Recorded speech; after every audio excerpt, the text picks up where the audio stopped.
And we have to take 100% responsibility for where we are. And it's so easy to try to deflect that. And it's so easy to say, well, I feel this way because XYZ, or because of how I grew up, or because of some trauma when I was a teenager, or because of this, or because of that, whatever it is. And we have to look at it through the lens that says, there's only one person here who is 100% responsible for 100% of my life and all of its circumstances, and that person is me. I'm Amy Woodall, and this is The Conscious Habit, a show from the People Forward Network. We're teaching you how to incorporate love and consciousness at work, at home, and the world at large.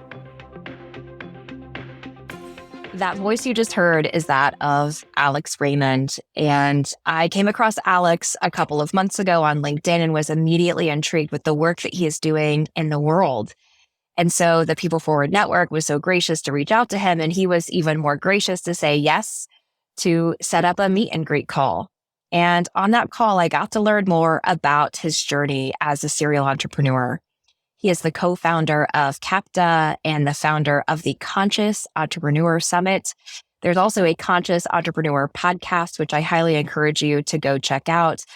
And in this conversation, he breaks down the 4 pillars of conscious entrepreneurship and how we can operate beyond the grind. But first, we got to hear his definition of consciousness. Take a listen.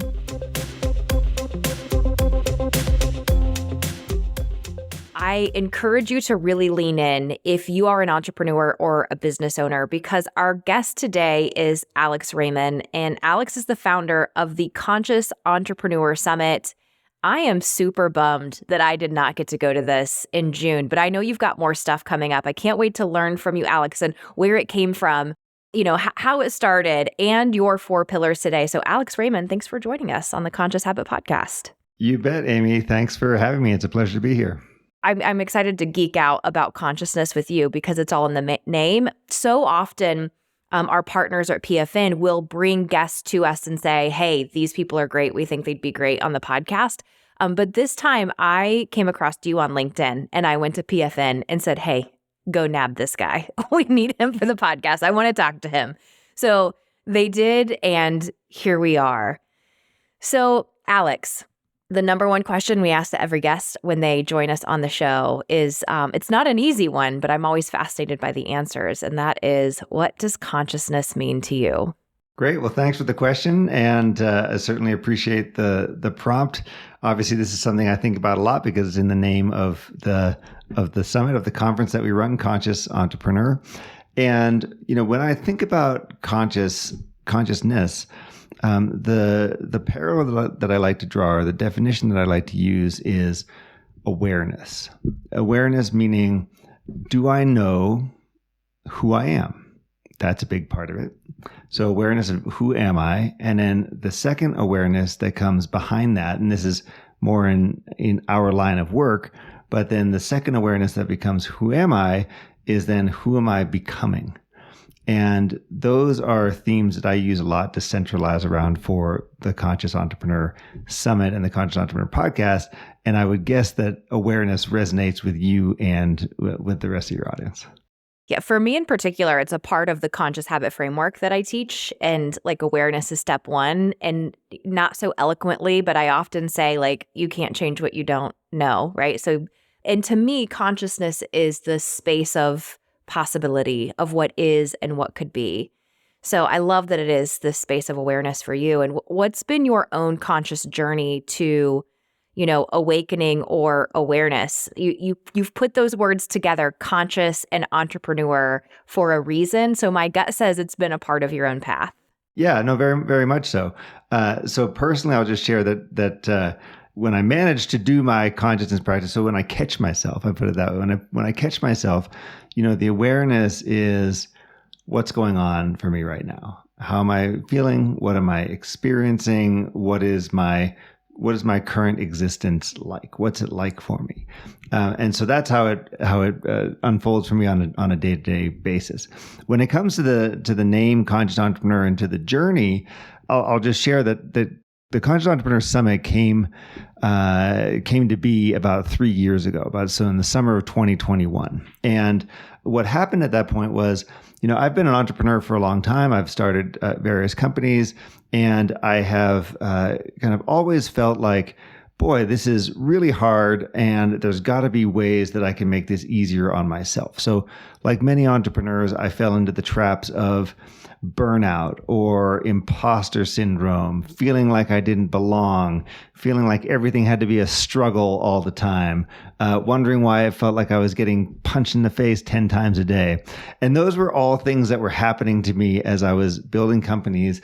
And I thought, wow, this is really difficult. This is really a tough job.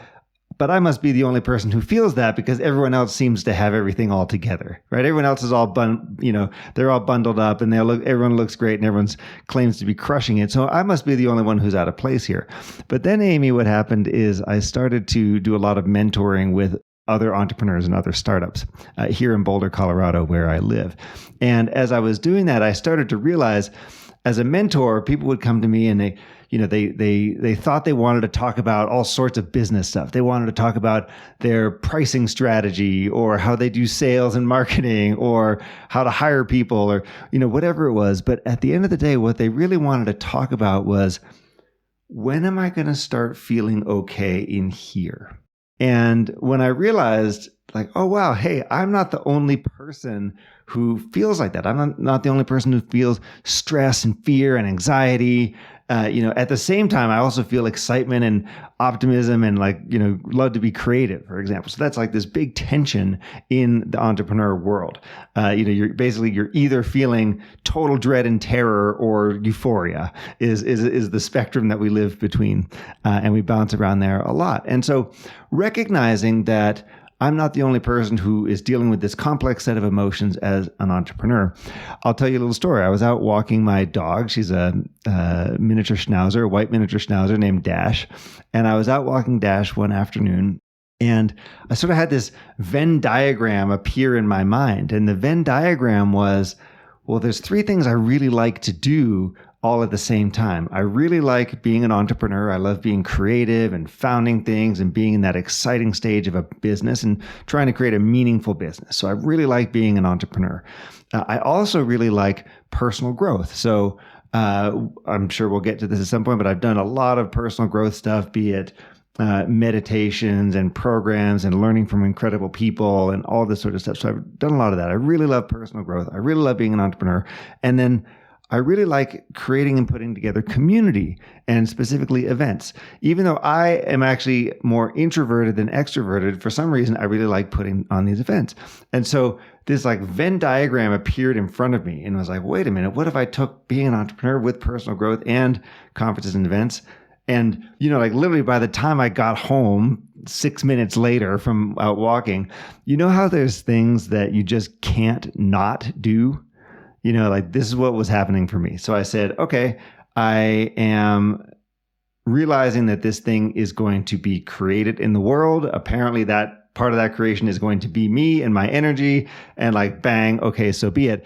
So that was in the summer of 2021. We had our first Conscious Entrepreneur Summit in Denver in May of 2022. There was about 100 people there. We had our second one in Boulder in June of 2023, and there was about 200 people there, just under 200 people. And then we just had one a month ago here in Boulder, Colorado. So this would be June 2024, and there's about 225 people. So we've created something. It's really interesting. It's dynamic. It's fun. And we're certainly helping entrepreneurs to realize that they are not alone, that there's a community out there, and that there's lots of tools and resources to help you get over the inevitable ups and downs of building a business. And it really is the more not okay we are internally, the more not okay life is. I was just talking about this with a client this morning, that I'm like, hey, gentle reminder. And I'm reminding myself as I tell this to you, it isn't that life has gotten harder. It's just we have stopped doing the shit that made us feel good so that we could face the hard stuff in an easier way. Life happens from the inside out, not the outside in. I just need that tattooed across my forehead backwards so that I can remind myself when I look in the mirror every damn day. And how cool that not only A, you felt the need, B, just like a true entrepreneur, you had an idea in a quick walk home, but you acted on it because as an entrepreneurial mind, we've got a lot of ideas that come and go. Was there a different level of awareness for you, Alex? Was this like, ooh, I felt it in my heart? Where did that knowing stem from, that it was meant for you to birth it? It felt inevitable. It felt like it had already been created, and it was just my job to do all the things that had already been organized so that it happened, is what it felt like. So, I mean, I meant it when I said this was something that I couldn't not do. And so from then on, and it just seemed like, okay, like, bang, I could do this. So the first thing I did was I reached out to someone who I consider to be a tremendous, like, philosopher and mind and speaker, and someone who is just incredible out there. And his name is Sri Kumar Rao, Dr. Sri Kumar Rao. And I discovered his stuff on Mindvalley during the pandemic. My wife got us a subscription to Mindvalley, so I was watching his stuff. And normally, I'll tell you, Amy, I'm a fairly casual observer of these things. Like, I'll sort of watch it and, okay, at least kind of there in the background. And for some reason, when I was watching Sri Kumar Rao's program, I was like glued to the computer screen.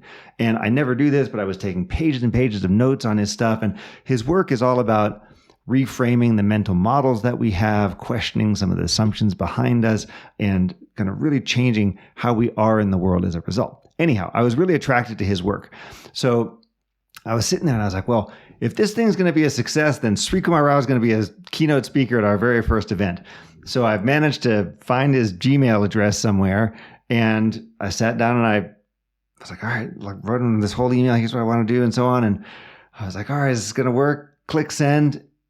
And then within 60 minutes, I had a reply and a call with him, and all this stuff was getting set up. So the signs were just there, right? It was just one of these things where, like, things were happening. It doesn't mean that everything was easy or stress-free, but what it means is that there was clearly wind in the sails for this thing. So Sri Kumar Rao said yes, and then I got some other people to say yes, and then I started realizing, like, hey, wow, this is going to be incredibly valuable. And, you know, we put together a really meaningful event that changed a lot of lives for entrepreneurs. One of the pieces of feedback that I've gotten from people is that the Conscious Entrepreneur Summit might have saved some lives, because there's so much negative mental health in the entrepreneur space, right? And if you look at rates of anxiety, depression, unfortunately, suicidality among entrepreneurs are very, very elevated. And so the idea that we can have a forum, that we can come together, might be not only positively impacting people, but also keeping some people around and willing to recommit to life, was really meaningful to me. I love that you went ahead with this. And I asked, like, what made it a hell yes? Because as entrepreneurs, we have like 15 new business ideas a day. Most of us marry our opposites. Thank God. That's how the world continues to go round. And so my husband, he might be like, hey, don't forget to pick up milk on your way home.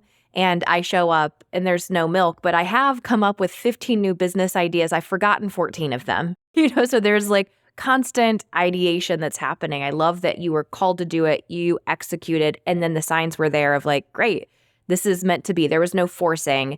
I think when we're truly aligned with consciousness, our highest best self, then we are more in flow. And if we have to just grind it out, if we've got to, get in there and hustle, I even swallowed when I said that, Alex, which tells me my subconscious hates that idea because I've been there.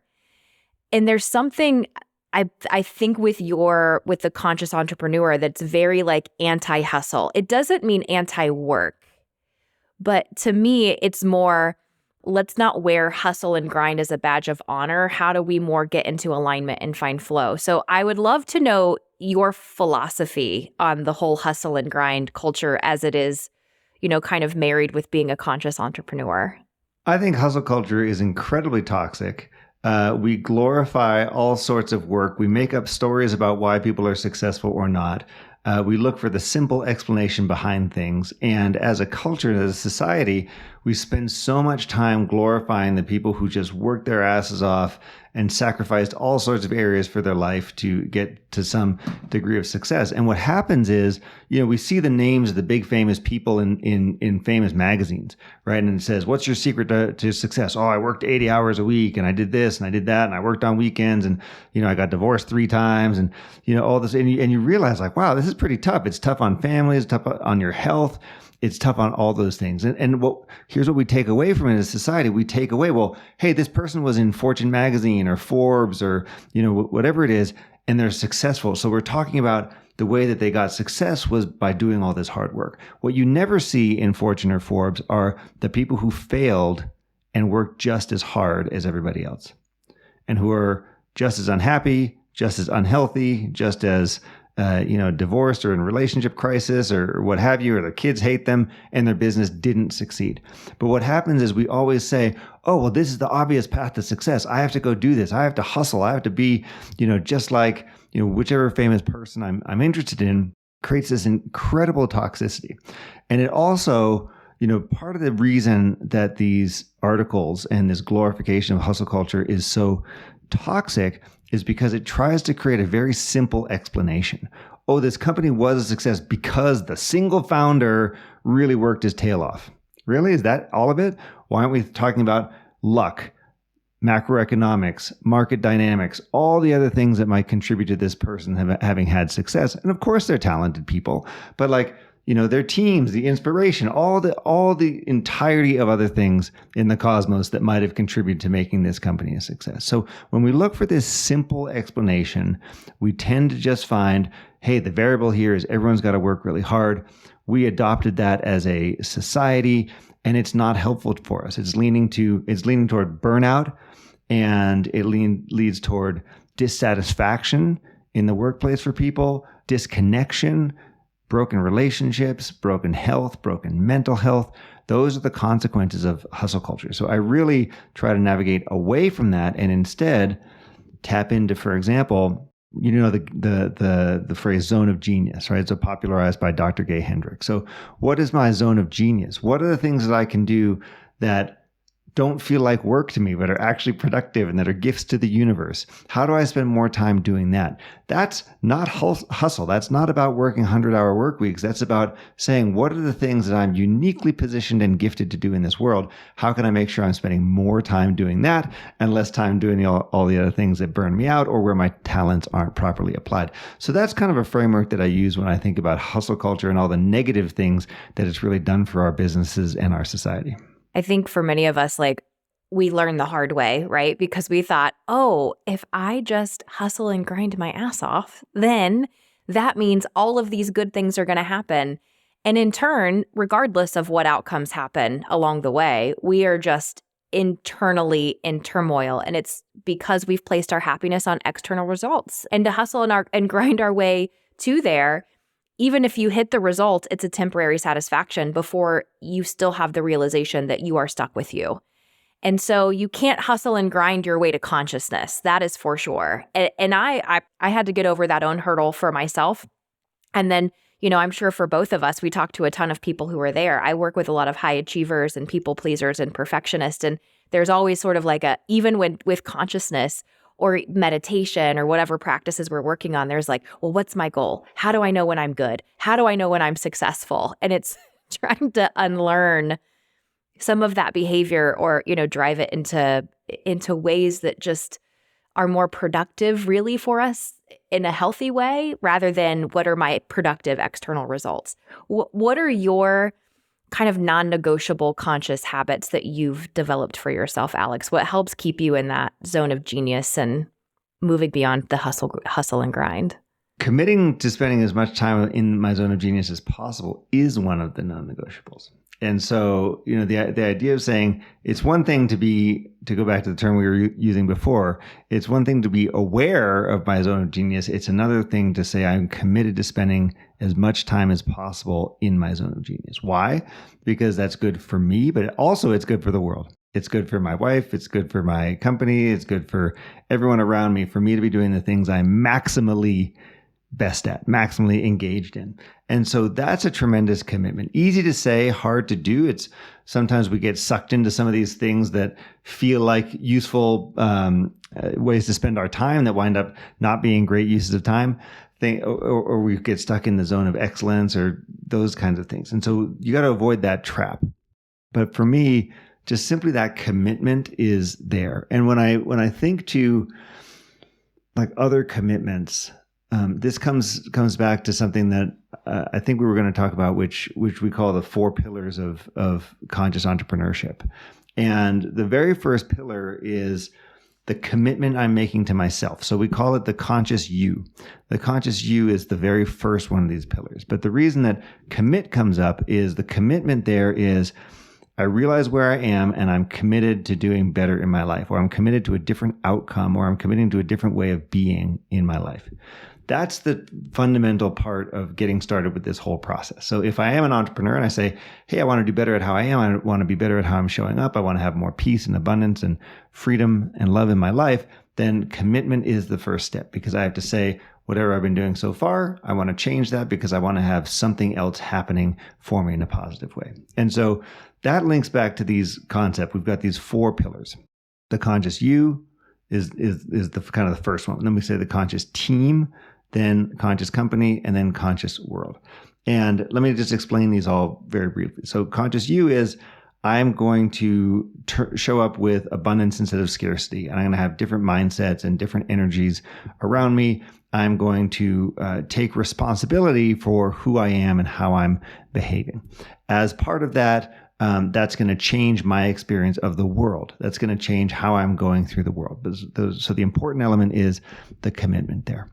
The conscious team then says, how do I then manifest what I've been doing to the small group of people who are closest around me? This could be my company. This could be my executive team. This could be my family or my spouse, or my partner, but it's people with whom I spend the most time, people I'm closest with. That is a manifestation exercise because they're going to pick up on what's been happening to me. And so so the circle starts to widen, if you will. So the circle's widening from, okay, I'm working on this for myself, to the benefits are now accruing to those that I spend a lot of time with. The third pillar is the conscious company. And the conscious company is about implementing some of this stuff. So implementing practices, implementing mindsets and beliefs to be able to, put some structure around this or bring it to a larger organization. So if I'm running a big team, if I'm running a bigger company, then I'm wanting to implement consciousness inside that company. And that's what we mean there. So that's about systems and processes. It's about triple bottom line. It's about the different structures I might have in my business. It could be about how I give feedback or the culture of the company. And these are all parts of how we are bringing this consciousness from me as an individual to the team and then to the company. And then finally, we get to conscious world. And conscious world is an effort at inspiring. So it's about inspiration to say, where can we all go together? What are the great things that we might be able to do together? The challenges we might solve, the problems that we might solve if we were to do this. And a mistake that people make is they say, well, I'm already operating in the conscious world area because my company does climate tech or ESG or, whatever. My company is already a public benefit corporation. So I'm operating this world thing already. I'm just going to skip these first 3 steps. And of course you can't do that because it all does start with you individually and the commitment that you're making to yourself. Right? At the end of the day, this is a commitment you're making to yourself. And so that's how I see these things expanding and trickling around. So when you ask, what are the commitments that I make? What are the non-negotiables? It's to spend that time, as much time as I can in my zone of genius. And then on top of that, just the broader theme for me that comes up is the commitments that I'm making to my current self and to my future self, and then how I bring that to life. I love that. And I love the zone of genius. And you mentioned the zone of excellence.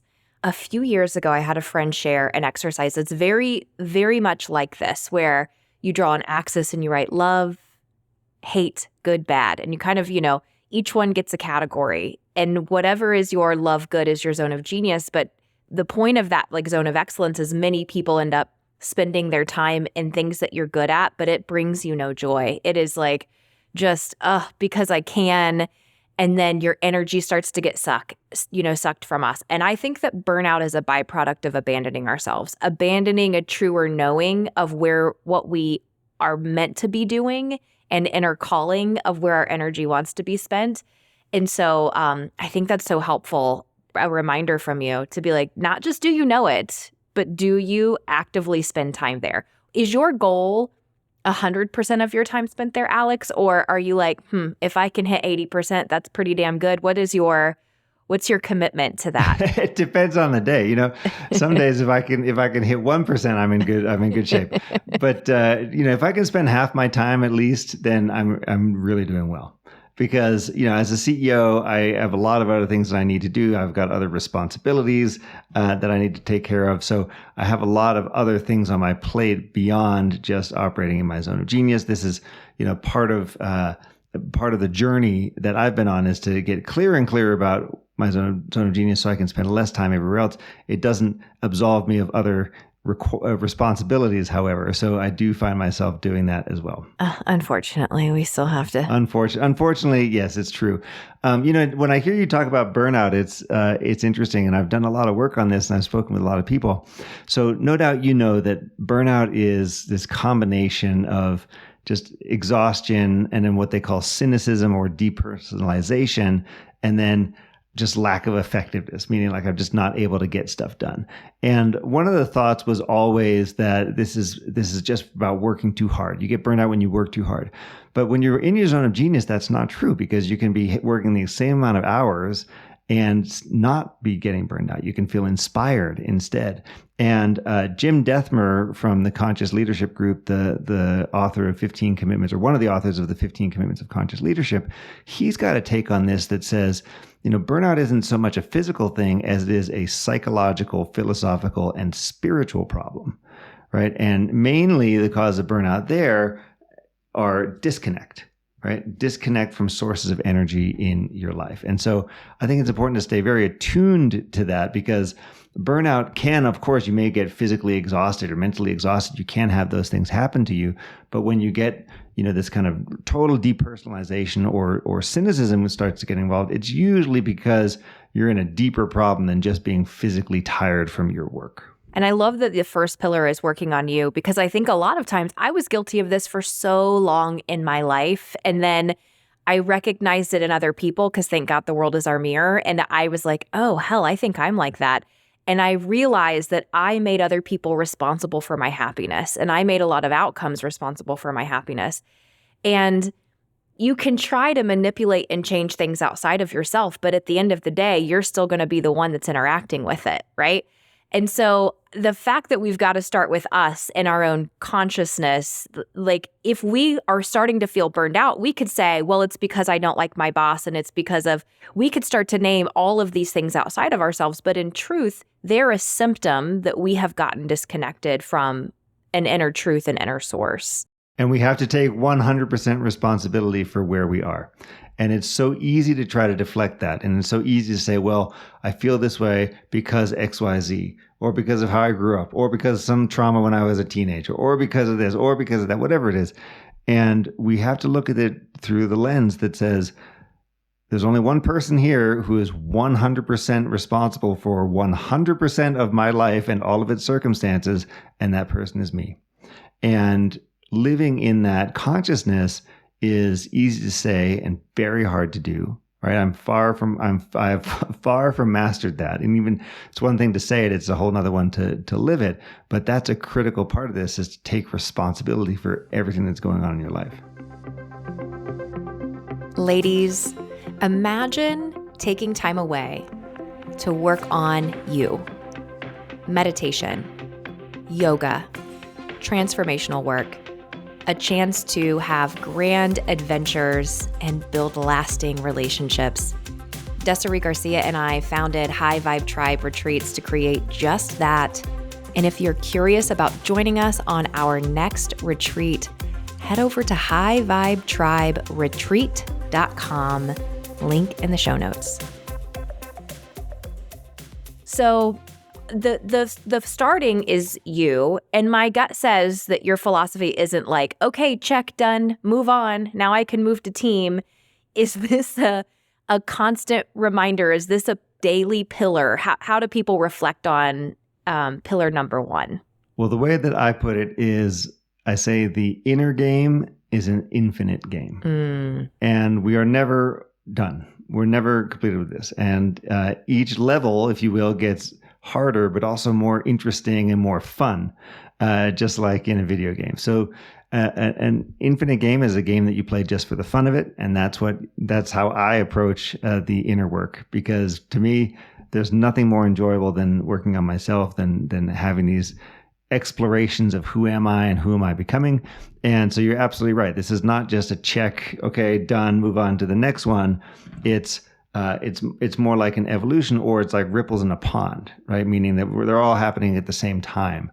And they're just, you're picking up based on how close you are to me, right? So 100% close is me, and then everything else kind of rippling on beyond that. And I think it's also like a fun reminder of none of us are broken. We're not like searching to be fixed. It's really like a joyful, curious exploration, right? Of like, hey, how do I just get to know this thing that I'm stuck with forever and always? And wait, what's this? And oh, that's interesting. And oh, did you notice that reaction? And ooh, that judgment.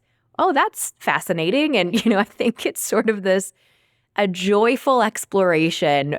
And I say this specifically for our high achievers and our perfectionists listening, that it's not like, I've got to fix whatever's broken so I can hit this level of perfection. The truth is, spoiler, you're already perfect.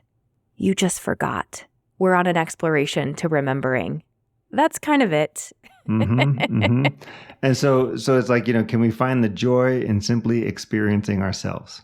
And then let's talk about the ripple effect of team. So let's say, okay, I'm an entrepreneur who's listening to this podcast. Listening to the 4 pillars. Okay, me, number 1, I got to work on me. That's an infinite exploration. I love that.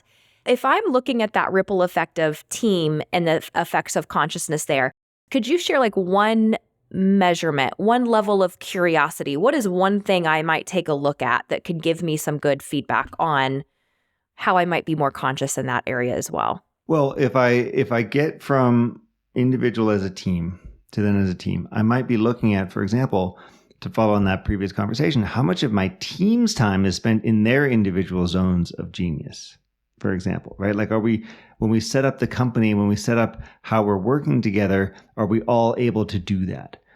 You may also look at how are we communicating with one another? Are we being vulnerable and authentic in our expression? Are we seeing that the projects that we're working on together are actually projects of self-development, no matter what they look like to everybody else? Are we creating the courage? Are we being creative in what we're doing? Are we living from a place of looking at opportunities instead of looking at challenges, or looking at abundance instead of looking at scarcity? When those conversations start to happening, then we know that we are closer to manifesting than within these areas, right? So that's why I say it's about manifesting. It's really about how I'm showing up then gets pulled by others. Ooh, I'd love for you to break that down, what manifesting means to you, Alex, because that word, I think it has this connotation of some people see it as very like woo-woo, but in truth, we're all actively creating the world that we experience through our thoughts, behaviors and actions. But what does that mean? So there's a lot of, the word manifest is very loaded, right? It's very loaded because there's this perception that like, oh, manifesting is just about repeating some mantra or something in front of the mirror and then bang, something's going to happen. I'm a big believer that manifesting requires action. But mostly I'm a believer that manifesting requires becoming that which you are manifesting. So if you are becoming the person, then whatever it is that you think you want on the outside is going to happen. You just simply are becoming the person who then has that job title or car or whatever, type of thing. So that's what I think about with manifesting. It's not so much like, the perception is like, oh, it's just like this woo-woo sending vibes into the universe and like, whatever type of thing. The action that you take is you have to take action for yourself. So you have to make that commitment to work on yourself, that your most important relationship is with yourself, that this is your path to growth, right, is based on how you are working there. And then often, by the way, just to make it very clear, you have to take action in the outside world too. Like you have to do stuff. You have to create the website, make that LLC, go on the sales call, like whatever it is, the thing that you're doing, you have to do these things. It's very rare that, a bag of gold just falls from the sky into somebody's lap. Often when they're talking about manifesting, they're saying, here's who I became and here's what I did based on who I became, right? The person I become makes sales calls. The person I become goes and raises money. The person I become has incredible creative pursuits that are very rewarding, etc. So that's how I think about the manifest part of it. I love that breakdown. It reminds me of the self-fulfilling prophecy, which I think is really good for our left brainers, because that self-fulfilling prophecy is made up of your belief systems. And when you're working on becoming more conscious, we're working on overriding self-limiting beliefs and creating new thought patterns, because those thought patterns then influence our judgments. And our judgments are, I'm worthy of having this, or I'm not. I'm good, or I suck, or they're good, or they suck, right? So then there's judgments. And even so, if we're just conscious of our judgments, that can be really powerful in overriding what influences our actions. And so what you're saying is manifesting is really when we're aligning these things, beliefs and judgments and actions, we do the thing, and then it creates the results. And the results is the manifestation of those things done consistently. And on a team, when we're aligning, those thoughts and feelings and actions as a team consciously, and we're living in our zone of genius, we're able to manifest even bigger outcomes, greater outcomes for the business. And then that feeds into, I'm guessing, company and world at large. So in this entrepreneur role, I'm working on me. I'm owning my shit. We talk about that a lot on the podcast, owning our shit. I'm working on team alignment. Is everybody in the right seat? Are we focusing on the right things? And then what are the measurements, Alex, if I'm looking at my company to say, hey, we're doing pretty good on having a conscious company, or there's some work to be done? Yeah. So pillar 3 then is conscious company. This is implementing what we've learned, if you will. So this is taking the commitments I've made to myself and the way I've manifested it with my small group around me to say, how are we going to make this work in the bigger context of the company? It could be a 5-person, 50-person, 500-person, whatever size company. And what we could be looking at there is, how do we view the role of business? Is business viewed as a force for good, or are we simply an extractive profit-making machine? So that could come up in our corporate structure, for example. Maybe we're a public benefit corporation. Maybe we're a B Corp. Maybe we're not. Maybe we're a nonprofit. Those are the types of things that we might want to be discussing. We may also be talking about things like the 6 stakeholder model, right? Or conscious capitalism, or we might have a corporate structure that embraces highly collaborative ways of working, like holacracy, which was popular a few years ago, or anything like that. So teal organizations, like those are also other ideas. So Frederick Laloux's teal organizations concepts. So if we're there, then those are ways that we can see, are we implementing this in a certain way within the world, right? So this is based on how we see the company. What sort of stakeholder model do we have? Are we doing things like sustainability, impact reports, DEI programs, those types of things that could be beneficial across lots of different groups? That's how I would start to think about and measure there. Mm-hmm. I love that. And I love that there are movements that are out there, right? That people, if they don't know the way, like a conscious capitalism, to join and find out, how do we make this? Yes, all companies are in business to make money, but that is not the end all be all, right? There is bigger impact. And so with that then happening, and then hitting the 4th pillar of world consciousness, affecting others and things outside of us. I mean, if there's somebody who's like, but I just sell widgets for a living, what's my big impact there? How do you help people wrap their mind around if they're not? The reason I'm asking this, Alex, is I feel like a lot of people put so much pressure on, in order for me to do good in the world, I need to quit my job and go feed hungry children somewhere else. And I think that we can do a ripple effect of good if we're following these pillars, even if we are, making widgets. So how do we make impact in that category, even if it doesn't seem so impactful from the surface? Well, that's a really great point. And there is a misconception that everything here has got to be do-gooder, nonprofit, highly social, social benefit or sustainable or what have you. And the fact is, that's not where everyone finds themselves. There are plenty of companies that are making day-to-day things that can behave in this way. And by the way, I don't have to have some fancy job title to behave in this way either, right? And so that's a part of it. And that's really why we start with the conscious you. So if I'm starting there, if I'm committed to making my own personal growth a priority, then guess what? That's going to help everybody. It's going to help the world no matter what type of company I work for. So it doesn't need to be fancy. You don't have to go quit your job. You can simply say, I'm committed to changing how I show up in the world. As a result of committing to that change, I'm attracting different conversations and different relationships around me. And that means that we have manifested some of this change that we already want to be seeing. How can we bring that to our team or to our group or to our company? It's as we were just talking about through different exercises like that. And then people then say, well, what about, the world part? What I'm doing is not very inspiring. It's not very interesting. It doesn't sound like it's going to, change the world for good. And the point there is we can look at some of the mental models that we have and we can say, is this business a force for good? In what way does our product or service help make other people's lives easier? How does it make their customers even more successful? How are we creating, even if we're doing something that doesn't seem to fit into a big chain, how is that somehow associated with positive change in the world?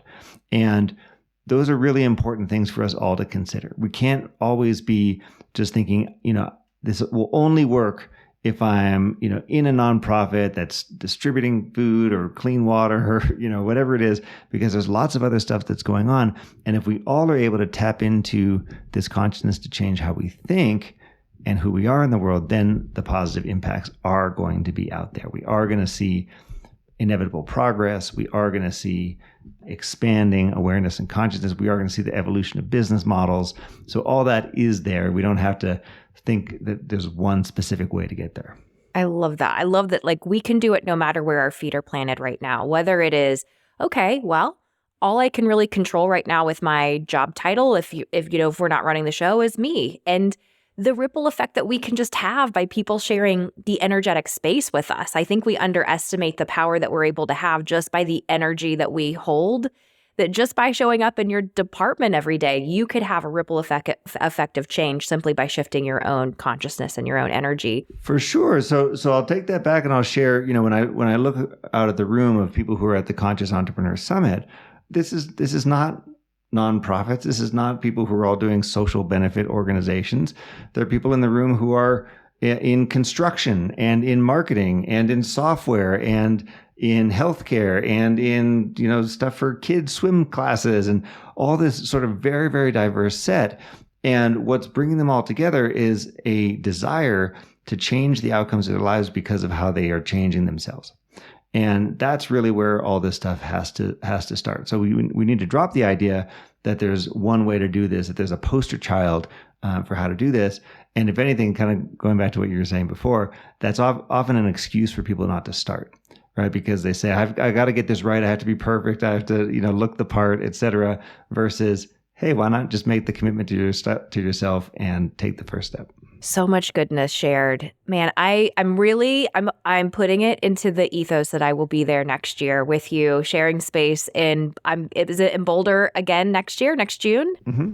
Correct. Fantastic. And I know you've got some other things coming up. So for folks who are listening who are entrepreneurs or business owners, and I think it is lonely out there, right? And to know that you're around like-minded people who are on a like-minded journey and want to make impact in the world, but really with themselves as well. What do you have going on that they can find? Yeah. So the Conscious Entrepreneur Summit is a 2-day flagship annual event. But around that, we also build a lot of other programming for this community. And so we have what I call the executive series, which is 3 or 4 times a year, we have these workshops that are focused on a specific person or a specific topic. And the next one of those that we have coming up is with a guy named Rob Dubay, who is the co-author of a book called Shine. He is an entrepreneur of his own. And the workshop is all about the 10 disciplines for maximizing your energy, impact, and inner peace. And so this is about creating impact, building resilience, and increasing your own productivity based on the work of Rob Dubay and Gino Wickman. And so the main premise here is your inner state shapes a whole lot more than you're aware of in your outside world. And if we work on our inner state, we free our true self, so to speak. We use this methodology of the 10 disciplines. We can be much more effective than we have been so far. And so Rob is a friend of mine. He was the speaker at our very first Conscious Entrepreneur Summit, and he's someone who does tremendous work. So we're getting together in Denver in September, on September 19th for a half day. So the executive series is shorter. They're not the two-day great big things. They're for people who have less time to give, less time to invest, and who want to be around just incredible people, want to be around their peers. And this is really for entrepreneurs and business owners who are serious about increasing their impact and understand that the inner path is going to be very effective for them. I love this. I love this. Well, I'll have to check my calendar. Maybe. Yeah, maybe check September. your calendar and all these resources, everything we're talking about here is up on the web at consciousentrepreneur.us. Of course, conscious and entrepreneur are both hard words to spell. So if you just put conscious entrepreneur or something like it in Google, it will point you to us. The good news is they're listening to the Conscious Habit podcast. And I always joke that I named my business two things people often spell wrong because people usually put too many B's in habit. And so you're in good company here. Yes, I did the exact same. Yeah. They found Conscious Habit. They're one step closer to Conscious Entrepreneur. So Alex, thank you so much for joining us. Thank you for these pillars. There's so many lessons learned, and I'm excited for our listeners to learn from you. So thank you for sharing your time. Fantastic. Thanks so much, Amy. It was a pleasure to be here.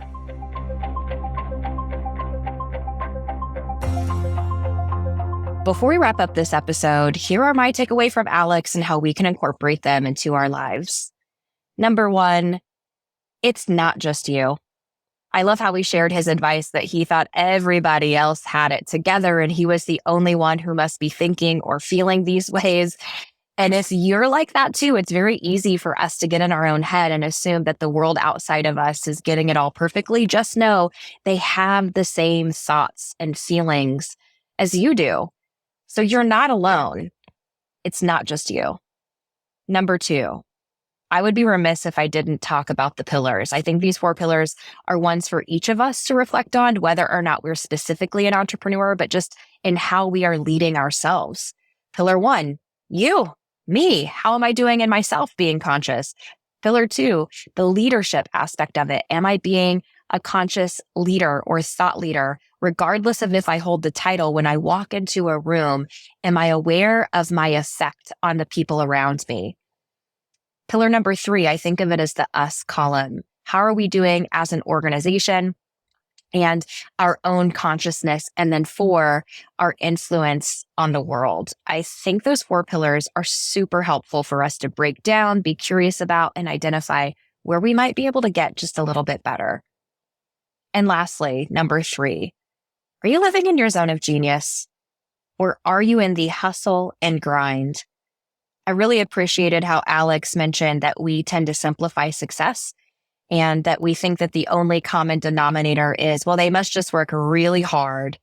And we know that hustle and grind eventually leads to burnout if we are not doing it for a higher, greater purpose and we're not taking care of ourselves. So that reminder that success is far more complex than just work hard, that we really need to be operating in a higher, greater zone for our continued success. Thanks for listening to the Conscious Habit podcast. If you dug this episode, we'd love it if you would subscribe, rate, and review this podcast.